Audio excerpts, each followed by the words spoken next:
I'm Matty Guerin. I've been with Neighborhood Sun. I'm approaching my third anniversary, which seems like a very short amount of time, but on a relative scale, that's pretty veteran for a young company. Um, and like everybody else in the company, I've worn a lot of different hats. And but primarily it's been in the customer service, sales, customer service, marketing, but kind of telling the Neighborhood Sun story and promoting the product that we offer, to residential folks. We do have a commercial aspect, and I don't do much of that. So it's really talking to individual households about how they can save money and save the planet. Great. Emily? Yeah. So I work in the marketing department and do, I've worked very closely with Maddie. I'm on my fourth year, just about, with Neighborhood Sun. And so we've done exactly a lot of what Maddie's talked about, making sure that we are communicating how folks can save money and, go green while doing so. So everything kind of like public facing I've worked on, whether it's the website, emails, social media, all that good stuff, making sure that folks are hearing about the product and, know that they can get solar without the panels on their roof. So, yeah. So what is the product? What is the business model? Maddie, you've got that elevator pitch down, I'm sure. Sure. I mean, to put it into layman's terms, most people either don't want or can't get solar panels on their roof. They may live in an apartment where they don't own the building, or they have, beautiful trees that they don't want to cut down because the trees actually provide shade in the summer, and they are beautiful and serve a purpose. So probably 4 out of 5, or at least 3 out of 4 households really don't want solar panels on their roof, or can't get solar panels on your roof, which is an enormous, untouched market. And so community solar essentially is like virtually having solar panels on your roof. They're just located, maybe a few miles away, sometimes closer, sometimes a little bit further, but the electricity is generated and put onto the grid, and the utility purchases that electricity at the full retail price. Whatever it is they're charging their customers is what they have to purchase it for. And the way they compensate the households is by applying the cost of that electricity as a subtraction from their upcoming utility bill. We then invoice those customers for those credits that they've received, and we do it at a discount. And this works as much for renters as it does for homeowners. It's extremely appealing for renters because we don't have fees attached, and we ask people to give us 60 to 90 days notice if they're going to cancel. And that's more driven by the fact that that's how long it takes the utility to process a cancellation. But if somebody's living in an apartment and they think they may not be there forever, they certainly don't want to put solar panels up if they think they might going to be, leaving in 6 months or a year. So like military families love this because they may be, restationed in 6 months to another state or another country. So this is a short-term commitment, but you get the benefit of the long-term investment on a month-by-month basis. So it sounds like every single human in your service area should be subscribing to the service because it's basically free money off your utility bill. You're a perfect customer. Are you signed up yet? So I live in Silver Spring. Is that in your service area? It certainly is. Okay. Well, I am a good customer and I will look at this. This is all very exciting to me. How many customers do you have right now? Well, in the primary regions of just Maryland and New Jersey, we're in that range of like 6,000 to 7,000. There are people that are subscribed to projects that are not yet constructed. So I don't know if you want to consider them a customer yet or not. We do. But in addition to that, we've just recently merged with a New York company, Astral Solar. So they are part of Neighborhood Sun, but still operating under that name because of the name recognition they have up in New York. And that, essentially added another 5,000 customers.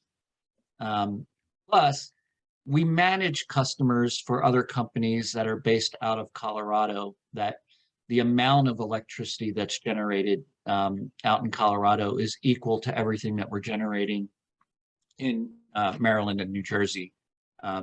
Many of those are commercial customers, so they are, 10 or 20 times higher than a residential household.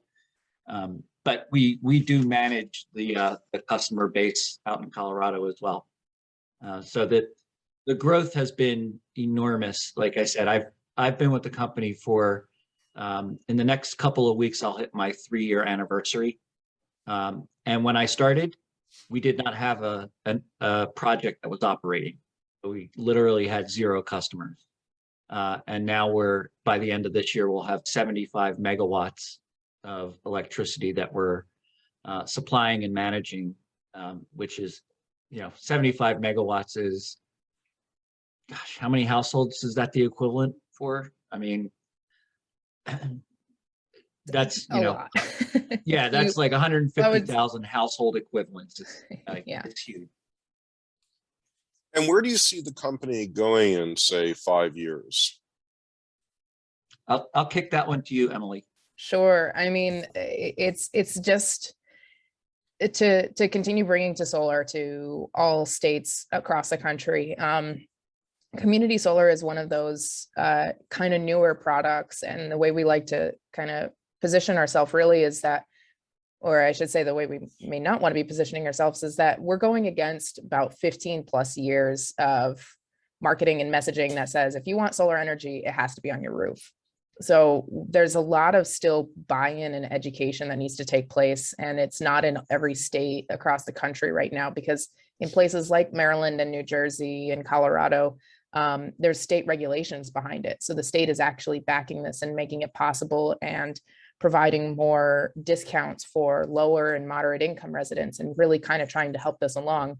But that's only in a handful of states right now. So really what we want to be doing over the next 5 years is making sure that the education is out there and working really successfully with the solar developers, the ones that are doing the installations of this, and the customers, and being that really successful bridge that helps make the customers and the solar developers also advocates for bringing more community solar to these states and stuff. So really that's what we're going to be focusing on, and making sure that we do such a bang up job and are really successful at keeping our customers happy and working really well with the developers and encouraging them to continue working with us so that we can just bring it to more people and support more low and moderate income residents too. That's a huge piece of our bread and butter that we want to support, and why Gary helped found this company was to bring it to those that typically can't get an affordable renewable alternative.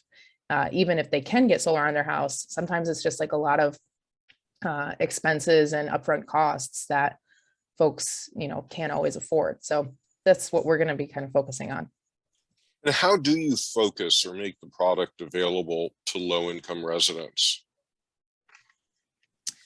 Yeah, there's a lot of different ways we can do it. I mean, a lot of what starts with the low and moderate income support comes from, like I was saying, state legislation and regulations around this that allow for additional funding and grants to go towards the solar developers to offer a lower cost for the electricity that's being produced by the solar panels. So anybody that qualifies by the state for meeting low and moderate income regulation or benchmarks, they can receive at least 20, 25, sometimes 30% discount savings on their electricity in comparison to those that are just saving anywhere from 5, 10, or 15%. I mean, it's still something, but they're saving a lot more, and it's really impacting their month-to-month costs.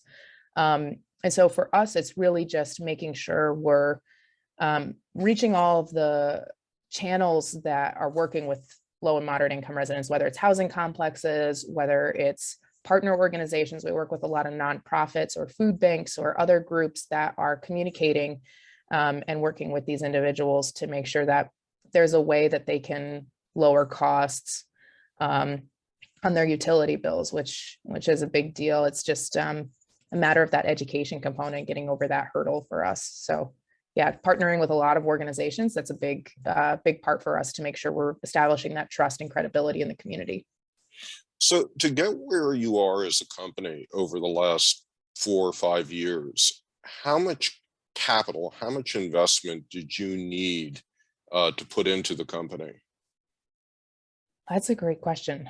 Trying to think what was at the beginning. I don't know, Maddie, if you remember or know anything on that. No, there were, a handful of like your angel investors that, allowed the company to get off the ground.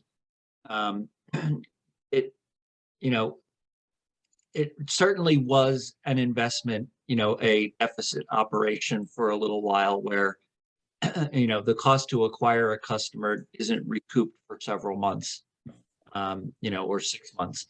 And so they're building and reinvesting as we, generated income rather than turning it into, what you would call a profit. That existed for a long time, especially, like I said, when I started with the company, we were acquiring customers, but there was no electricity actually being generated yet. So there was no income when there's no solar being made. And so that is where there was, individual people making significant contributions or donations or investments to the company because of their belief in it and their vision to see that this is a worthwhile investment. It's going to work. It's going to pay dividends, significant dividends, not only to me, but to the environment. And, they just need the capital to get off the ground. So the dollar amount is something that I honestly couldn't tell you myself. And I don't know if I'd be allowed to either. Well, let me ask, so given that there was a lot of angel money that came into this, what was the role that you saw for investment crowdfunding? Well, I mean, this is myself personally, and I think everybody feels the same way, but maybe to varying degrees. But for me, the whole purpose of community solar is to make solar available to everybody. And I likewise said, well, this is something that people should be also able to not only get the solar energy at the savings, but they should also be able to invest and really be feel more like a contributor rather than a consumer. Like they're a part of the community that gives and takes, and it's I don't know, there's a stronger bond when people are making an investment. One of the things from fundraising that they say is every time you ask for money, you should ask for time. And every time you ask for time, you should ask for money. Some people can do both, but some people can do one or the other. You should always be asking for both. And that's kind of like what we're doing with the fundraising is, get these benefits, but also, give a little of yourself. There'll be dividends down the road. But this is just, attaching yourself more strongly to a mission-driven company. So the first crowdfunding issue that you folks did was what size and how long did it take you to raise it? It was adjusted over and over again because initially I think the original amount was $100,000. And, it was supposed to be, I guess, 90 days. Like we had 60 days to meet a certain threshold, and then it was supposed to last 90. And we hit that threshold in the first 2 weeks, and hit the 100,000 in a month. And so we adjusted it again and moved it up and extended. And eventually it turned into, $1 million, which we did hit. And I think from when it started to when it eventually closed was about 1 full year. So there's a bunch of different crowdfunding portals out there. How did you decide which one to use? Well, I didn't. Gary did. I know with WeFunder, they invest in a lot of B corporations. And so they're supporting a lot of other local small groups that are really trying to make a social impact or an environmental or a community impact in some way. And that's why we wanted to go with them. Was I'm not sure if they're a B Corp themselves, but I know that that's a lot of what they want to put where their money behind their mouth is too, and making sure that they're supporting businesses that are going to be making a positive impact in their neck of the woods or larger, greater, so.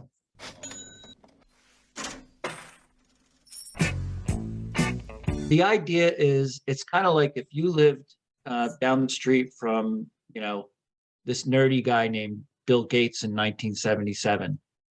And he said, oh, I've come up with this really great product called software. And, you can take it from one computer and put it in the other. And it's really awesome. And it cost me about, $1,000 to develop this product. But now I don't have the money that I need to promote it, or roll it out. If you give me, $100, then in a year, right now my company is worth $1,100, my 1,000 plus your 100. In a year, when I reevaluate what the company is worth, if it's worth 2,200, I will give you back $200. So it's not a guaranteed interest, because the company may still be worth 1,100. It may actually go down in value. But it's not technically buying shares. It's just like an agreement that when the company is reevaluated and, or valuated again, your portion is, equal to 100 out of 1,100. I should have said 900, 100 to make the math easy. How did you market this particular crowdfunding issue to potential investors? Well, we went in kind of stages. The first thing that we did, and correct me if I'm wrong, Emily, but this is my recollection, is that the first thing we did was we went to friends and family first. That was, first I'm going to talk to my brothers and sisters and aunts and uncles, my neighbors. And we did that for like a couple weeks. Then the next audience that we went after were our oldest subscribers, the people who subscribed even before the farms were built, because we said, these are early adopter people. They are clearly willing to go out on a limb for something that's brand new. Like, they were the people that bought the Prius, despite how ugly it is, before, hybrid cars trendy. So these were the early adopters, and we went for them first. After that, we went into like the broader audience of maybe our secondary subscribers, the people that signed up after everybody else did. They hopped on the moving train. And then we went to our full file, which was people that had expressed interest in community solar, but perhaps didn't sign up for one reason or another. We also asked our partner organizations to share the WeFunder with their subscribers. So in many of those cases, the audience was people that may have lived outside of our service area, but they were environmentalists. So a Pennsylvania environmentalist could invest in Neighborhood Sun, even though community solar does not exist in Pennsylvania. So it sounds like your messages went out to thousands of people, maybe even tens of thousands. Mm-hmm. Oh, I think that's very safe to say. We also asked people to share with their, even if this is not for you, please share it with your friends and family and neighbors. And I'd add, I'd say like at each step too, like after, each increment that we were reaching, it was just adding more trust and credibility in the business, and just like establishing that base of, oh, there's value behind this because others are investing in it. And it helps that WeFunder has like a great platform too, and a base of investors that are all of these early adopters that are excited and interested in investing in impactful businesses that care about the triple bottom line.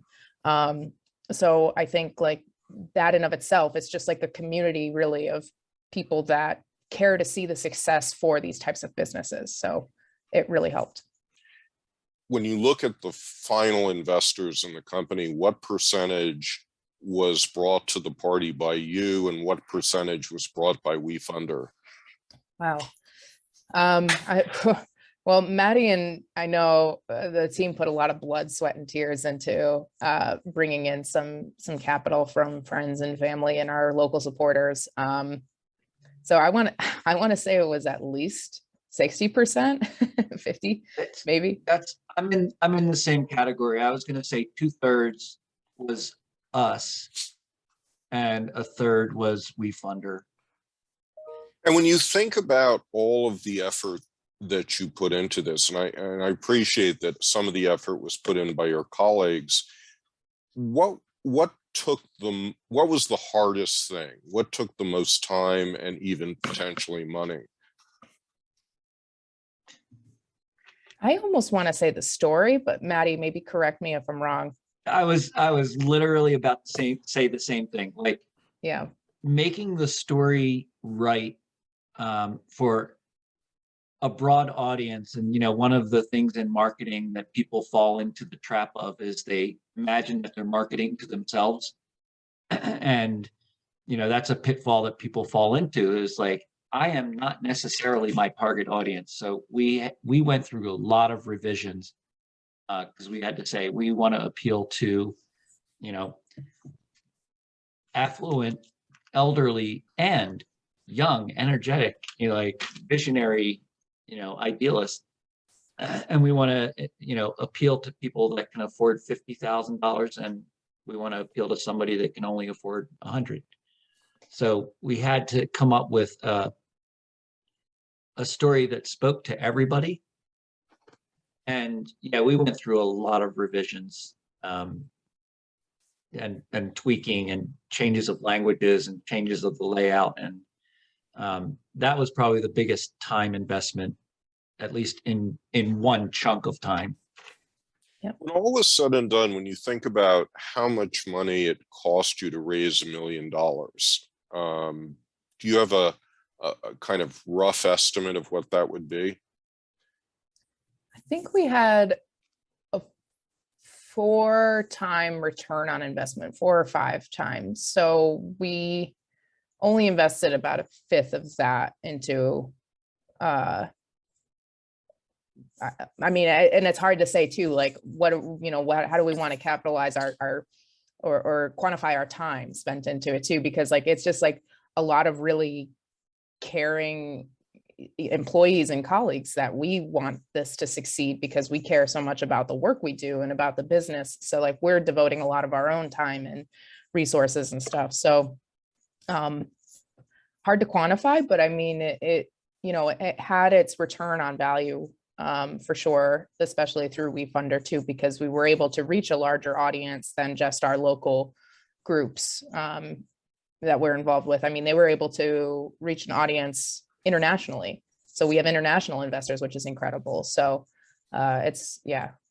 And so sort of looking at all of this, I mean, if you had to give advice to others who might follow your pathway, other companies in and around Maryland, what would you advise them?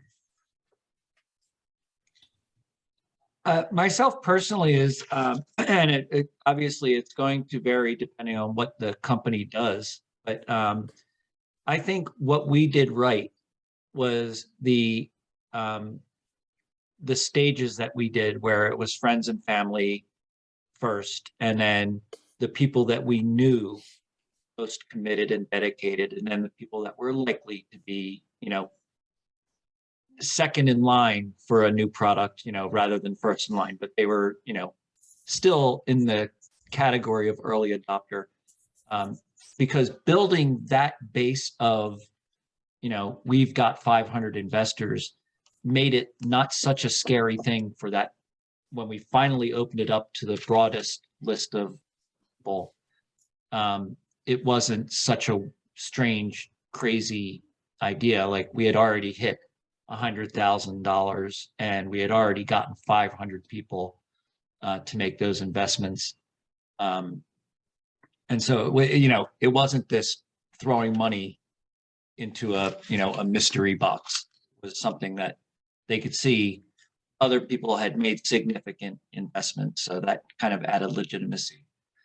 So I would say having a strategy for who you're going to reach out to and when you're going to reach out to them. And it's different messaging for different audiences. What the mission of the company is a constant, and the manifesto, like our mission statement and what we're trying to accomplish ultimately is going to stay the same. But we experience this just in our marketing and trying to acquire customers. There are people where you lead by saying, this is going to save the planet. And in the meantime, you can save some money while doing it. And then there's a completely different audience where you say, you can save some money. Oh, and by the way, it's also good for the planet. It's the same message, but which do you lead with? And, that's true of investors as well. Right. So since you did your issue, the rules now allow you to raise as much as $5 million. Are you going to go back and do it again? That we are, to my knowledge. Yeah. We're getting geared up to craft another story to just show all of our current investors and future investors too what we've been able to succeed and grow with the investment we did receive, which was just like exponential. It's just incredible to be able to go back to say, look at exactly what your contribution did to succeed with the company. And we're excited to just keep that momentum going and keep growing, because it just means now, instead of when we originally were investing or raising, we were in 2 or 3 states, and now we're in 7 or 8 states. And so it's like, the more we're going to be doing, it's like 9, 10, 11, 12, like 50 states we want to be in. And so we want to be helping as many people. And this is just getting us there. It's all the more quicker and more successfully. Any sense when that new issue is going to be available? We're looking at spring, I think. Spring of 1922. No, 2022. I'm in the wrong century. Oh no. I mean, we're going to be kicking it off like pretty soon. We're, like Maddie was saying, we're getting our financial ducks in a row right now, and getting all those pieces in order. But from there, and then it's just going to be kind of doing it all over again, and assessing who our new audiences are, crafting that messaging, really taking the time to craft the story. So we want to do things right and take the time for it. And so we're hopeful that it's going to be spring.